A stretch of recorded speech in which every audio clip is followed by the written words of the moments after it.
Para completar, o São Paulo ainda pode sonhar com vaga na Libertadores? Tudo isso e muito mais a partir de agora. Fala aí pessoal, sou Jorge Nicola, bem-vindos a mais um vídeo do canal, sempre bom ter vocês por aqui, sem perder tempo, só pedir para deixar like, se inscrever no canal e ativar todas as notificações. Preciso falar agora sobre o São Paulo, que não vai conseguir vaga na Libertadores da América na fase de grupos, se não contar com a ajuda do Botafogo. Vou explicar em detalhes essa história. O Tricolor tropeçou de novo depois de empatar com o Red Bull Bragantino fora, ficou no 2-2 contra o Atlético Mineiro na noite desse sábado no Morumbi. Resultado ruim, porque distanciou o São Paulo do Flamengo e do Internacional. Hoje o Tricolor é o sexto, 59 pontos, são 3 de desvantagem para o Inter e para o Flamengo, que ainda jogam na rodada. A tendência é que o Inter vença o Red Bull Bragantino hoje, dentro de casa, e abra 6 pontos a 9 pontos do fim. Já o Flamengo joga contra o Fortaleza, mas o Flamengo tem uma vitória a mais do que o São Paulo, além dos 3 pontos. Qual que é a realidade tricolor? Com o empate nesse sábado, o São Paulo assegurou matematicamente a sua classificação para a pré-Libertadores. Ele não corre mais risco de não jogar a competição, mas seria muito importante para o São Paulo estrear na fase de grupos, para evitar qualquer risco de eliminação nas duas primeiras fases de pré-Libertadores, início de temporada, jogos que a gente não sabe contra quem serão, enfim, é uma dificuldade a mais. Só que é muito difícil imaginar que o Tricolor, dos 3 jogos que ainda restam, será capaz de ultrapassar ou o Flamengo ou o Internacional. Diante disso, a realidade do São Paulo é: ou torce para o Botafogo ser campeão da Libertadores, abrindo mais uma vaga na fase de grupos, ou o Tricolor terá de passar pela pré-Libertadores na próxima temporada. O trabalho do Zubeldia segue sendo questionado por torcedores do Tricolor, mas a tendência é que o São Paulo mantenha o treinador argentino para o ano que vem. Você acha que o São Paulo acerta ou erra com essa medida? Já uso o espaço para comentário para deixar registrada a sua opinião, beleza? Bora falar agora sobre o São Paulo e a chance de o Tricolor contratar um ex-volante do Corinthians. Vocês lembram do Douglas Augusto? Volante alto, revelado no Fluminense, teve uma passagem pelo Corinthians antes de ir para o Bahia e se mudar em definitivo para o PAOK da Grécia.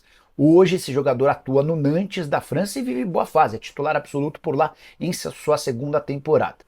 Thiago Fernandes, meu amigo do Cancelados, contou que o São Paulo tem a intenção de contratá-lo para o próximo ano. O que eu achei estranho é que o São Paulo hoje tem muitos volantes, né? E embora o Douglas seja um volante canhoto com características diferentes, não parece ser a posição mais procurada pelo Tricolor. De qualquer forma, fui tirar mais informações com o pessoal do São Paulo e eu vi que não há a intenção de contratar volante para 2025.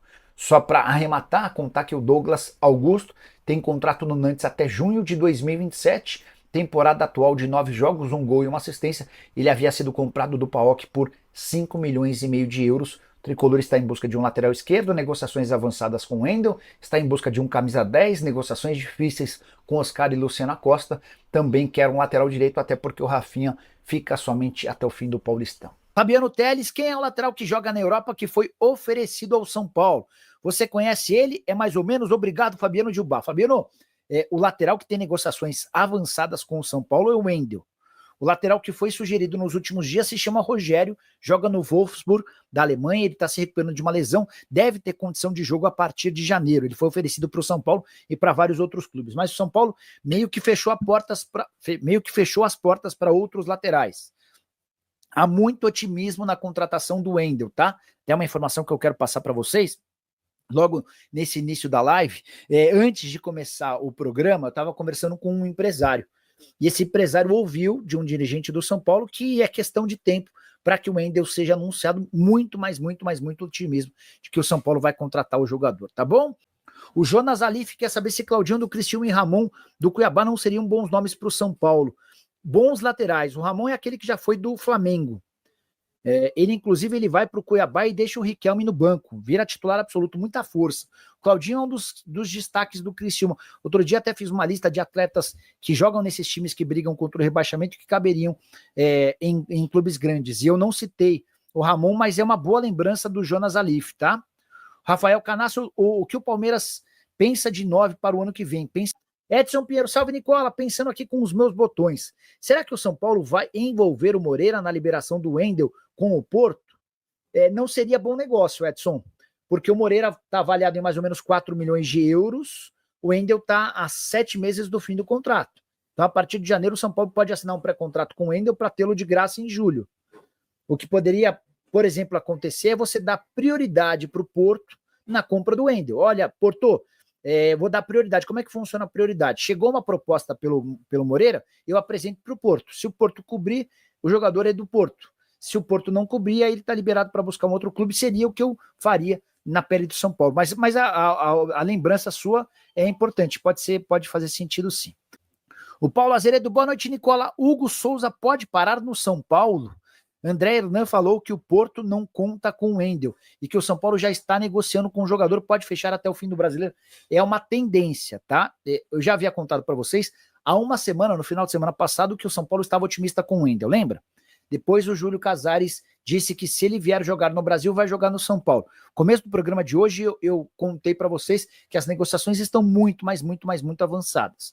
No mercado de empresários do futebol brasileiro, esse negócio já é tratado como certo, tá? Ele está fora dos planos do Porto, tem contrato até junho do ano que vem. É possível que o São Paulo ofereça alguma compensação financeira ou alguma prioridade na venda de algum jogador para ter a liberação do Wendel de graça no fim dessa temporada. William Epifânio, Nicola, é verdade que o projeto do novo Morumbi já foi entregue pela W Torre? Trata-se de um novo estádio construído do zero e no mesmo lugar, por isso será apresentado somente em março de 2025. William, vou printar exatamente a sua mensagem, vou repassar para o Eduardo Toni, que é o cara do marketing que tem conversado frequentemente com a W Torre. Eu tenho contado para vocês que as tratativas andam bem complicadas, mas o que eu posso complementar é que apesar das diferenças, existem muitas reuniões entre o Tony e o pessoal da W Torre. Boa noite. Tudo em ordem por aí? Isso aqui é verdade? Mandei, tá? O Breno Oliveira tá por aqui. Nicola, jornalista da Argentina, falando de Ceballos no São Paulo. Confere pra gente. Breno, essa informação foi publicada pelo El Caraque Deportivo, que é um site que tem criado muitas notícias, poucas confirmadas, tá? De qualquer forma, já nem preciso checar, porque eu já havia mandado uma mensagem para uma pessoa do departamento de futebol, pessoa super responsável por contratações, né? Ela que está à frente de todos esses negócios, né? E aí eu tinha perguntado, tem até uma informação que eu nem contei ainda, mas já vou contar as duas, então. Primeiro eu tinha perguntado exatamente sobre esse jogador, essa pessoa disse que desconhece o jogador e garante que não há nenhuma negociação. Depois, ontem, me perguntaram se o Douglas, que é um volante que já jogou no Fluminense, no Corinthians, hoje ele está jogando no Nantes da França, se ele interessa ao São Paulo. Eu confesso que eu achei bem estranho, até porque o São Paulo está cheio de volantes, né?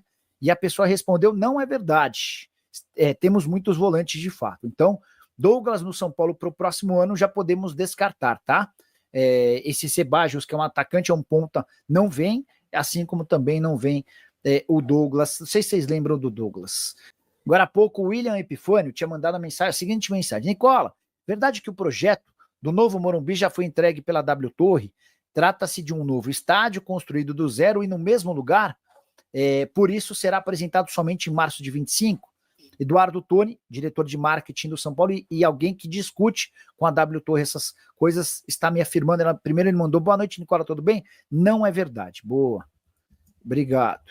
Nicola, o São Paulo já tem algum meia em negociação e as laterais, mas alguém além do Wendel? O Wendel virá para a lateral esquerda praticamente fechado. O São Paulo também está atrás de um lateral direito, porque o Rafinha fica somente até o fim do Campeonato Paulista, tá?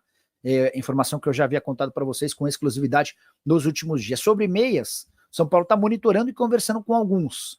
Já fez uma série de tratativas com o Oscar, mas a negociação não é simples. Também há tratativas com o Luciano Acosta, mas esse meia atacante argentino de 30 anos de idade que pertencia ao FC Cincinnati, ganhava por lá 2 milhões de reais por mês e vai exigir uma compensação financeira grande para voltar para jogar no Brasil, tá bom?